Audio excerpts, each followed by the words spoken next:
주신 은혜에 감사하는 5분 묵상. 오늘은 창세기 33장 12절에서 20절 이스라엘의 하나님이 나의 하나님이라 라는 제목으로 하나님의 말씀 보겠습니다. 에서와 극적으로 화해한 야곱은 이제 이후의 삶을 준비하게 됩니다. 우리는 우리의 삶이 뜻한 바대로 되었을 때 하나님을 잊기 쉽습니다. 그러나 오늘 본문의 야곱은 자신의 뜻을 이룬 후에도 하나님께 아름다운 고백을 올려드립니다. 말씀의 교훈을 통해 우리도 삶을 돌아보며 하나님의 선하심을 찬양하고 주께 아름다운 감사의 고백을 올리기 원합니다. 내용 관찰 첫 번째 질문입니다. 에서가 세일산으로 돌아가자 야곱은 숫곳에서 무엇을 합니까? 형 에서는 야곱과 화해한 후 자신과 함께하자고 요청하면서 야곱을 자신이 거주하던 세일 땅으로 초대합니다. 12절을 보면 우리가 떠나자 내가 너와 동행하리라 하며 말하는데요. 하지만 야곱은 이 요청을 거절합니다. 아쉬워한 에서는 15절에 내 종 몇 사람을 내게 머물게 하겠다고까지 말하는데요. 야곱은 형의 이 부탁마저도 완곡하게 거절합니다. 야곱이 이렇게까지 형의 요청을 거절했던 이유가 있습니다. 야곱은 지금 형과 화해하는 것보다 더 중요한 목적, 자신의 고향 땅으로 돌아가기 위해 이동하고 있었기 때문입니다. 31장 13절 말씀입니다. 나는 베델의 하나님이라 내가 거기서 기둥에 기름을 붓고 거기서 내게 서원하였으니 지금 일어나 이곳을 떠나서 내 출생지로 돌아가라 하셨느니라. 야곱은 형과의 극적인 화해를 이루고도 그를 따라갈 수 없었습니다. 그가 하나님의 명령에 따라 본래 목적지인 베델 땅으로 돌아가야 했기 때문입니다. 두 번째 질문입니다. 야곱은 세겜에서 장막 친 밭을 산 후 무엇을 합니까? 에서가 떠난 후 야곱은 동쪽 세일이 아닌 서쪽 숫곳으로 떠났습니다. 또 거기서 더 나아가 서편 세겜 땅에 도착했습니다. 그리고 그곳에서 야곱이 장막을 쳐둔 곳이 있었는데 그 땅을 하몰의 아버지라는 사람에게서 값을 주고 구입합니다. 유목민들에게 있어 값을 주고 땅을 구입한다는 것은 정착을 의미합니다. 야곱은 세겜 땅에 정착하기로 마음먹은 것이죠.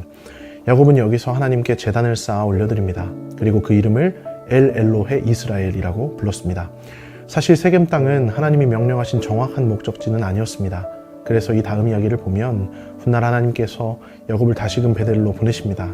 그가 베델에 이르기 전에 비록 이곳 세겜이라는 곳에 멈춰 섰지만 야곱은 그곳에서 하나님을 기억하며 제단을 올리고 있는 것입니다. 연구와 묵상입니다. 야곱은 왜 제단을 쌓고 그 이름을 엘엘로헤 이스라엘이라고 부릅니까?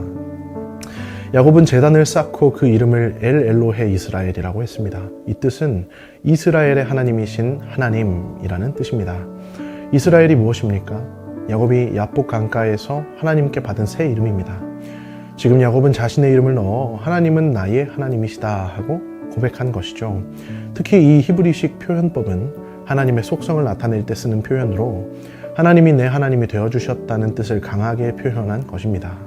이 말은 여러 가지 의미를 가집니다. 먼저는 야곱에게 하나님은 더 이상 할아버지 아브라함의 하나님, 아버지 이삭의 하나님이 아니라 자기 자신의 하나님, 이스라엘의 하나님이 되셨다고 고백한 것입니다. 야곱은 자신을 위해 일해주신 하나님을 수차례 경험했습니다. 그분이 자신을 위해 이토록 신실하게 일해주시는 것을 볼 때 야곱은 하나님께서 온전히 내 하나님이 되어주셨음에 감사했던 것입니다. 이어서 느낀 점입니다. 야곱이 가나안으로 돌아와 제단을 쌓고 하나님께서 자신의 하나님이심을 신앙 고백하는 모습에서 무엇을 느낍니까? 또한 야곱이 하나님을 나의 하나님이라고 부른 것에는 특별한 두 번째 의미가 있습니다. 그것은 지난날 자신의 간구에 선하게 응답하신 하나님께 드리는 감사의 고백인 것입니다. 28장 20절에서 21절 말씀, 우리가 절대로 잊지 말아야 할 야곱의 고백이 있는데요. 야곱이 서원하여 이르되 하나님이 나와 함께 계셔서 내가 가는 이 길에서 나를 지키시고 먹을 떡과 입을 옷을 주시어 내가 평안히 아버지 집으로 돌아가게 하시오면 여호와께서 나의 하나님이 되실 것이요. 야곱이 베델에서 하나님을 만났을 때 야곱은 참으로 이상한 조건부 계약서를 내밀었습니다. 하나님께서 나를 지키시고 평안히 아버지 집으로 돌아가게 하시면 그때서야 여호와께서 내 하나님이 되실 것이라는 말이었습니다. 이것이 얼마나 사태 파악을 못하는 말입니까?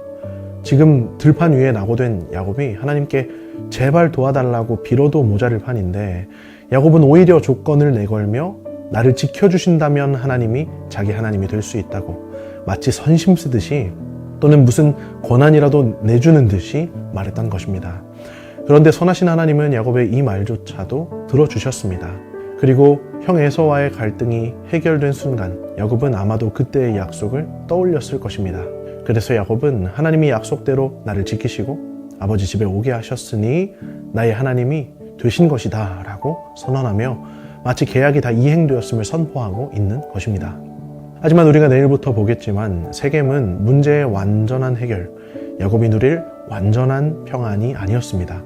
결과적으로 야곱의 이 고백은 완전한 평안에 이르기 전 다소 섣부른 선언이었습니다.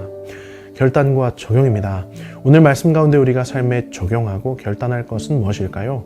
첫째로 우리가 삶의 문제가 해결되며 형통할 때 하나님을 잊지 않기를 원합니다. 야곱은 자신이 가장 두려워했던 형과의 관계가 회복되었을 때 형을 따라가지 않았습니다.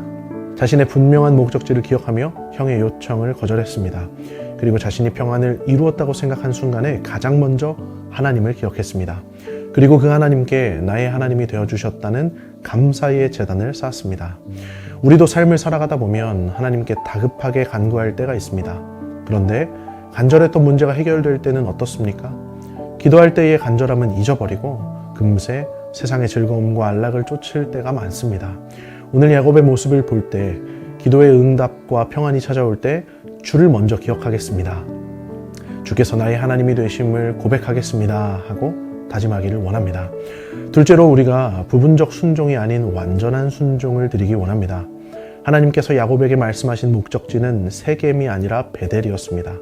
그러나 야곱은 큰 산 하나를 넘자 마치 그것이 목적지였는 양 착각하며 세겜 땅에 정착해버렸습니다. 그가 반쪽짜리 평안을 완전한 평안으로 오해한 것이죠. 우리의 진짜 목적지는 완전한 순종에 있습니다. 성도의 진정한 평안은 완전한 순종 뒤에 온다는 것을 기억하기 원합니다. 야곱은 훗날 이 부분적인 순종이 얼마나 큰 위험을 몰고 오는지를 뼈저리게 경험하게 됩니다. 그리고 결국 하나님께서 다시 그에게 찾아오셔서 베델로 올라가라 말씀하십니다. 하나님이 그를 완전한 순종의 자리로 다시 이끌어 주신 것입니다. 사랑하는 성도 여러분, 하나님은 우리를 결코 포기하지 않으십니다. 우리의 연약함을 보며 포기하실 법도 한데 그는 우리를 끝까지 붙드십니다. 우리를 포기하는 일이 없으십니다. 결국 우리를 완전한 순종의 자리까지 세우십니다. 우리가 이 아름다운 하나님의 능하신 손 아래에 있습니다. 이 하나님의 선하심을 믿으며 오늘 하루 기도하실 때 주여, 우리가 주 앞에 온전히 순종하지 못한 일이 있다면 깨닫게 하시고 다시금 주 앞에 온전히 순종하도록 우리를 순종의 자리에 세워 주시옵소서 하고 기도하기를 원합니다. 이 시간 다 함께 합심하여 기도하기를 원합니다. 지금까지의 삶 속에서 주께서 내 하나님이 되어주심에 감사하며 주께 아름다운 감사의 고백을 올려드리게 하소서.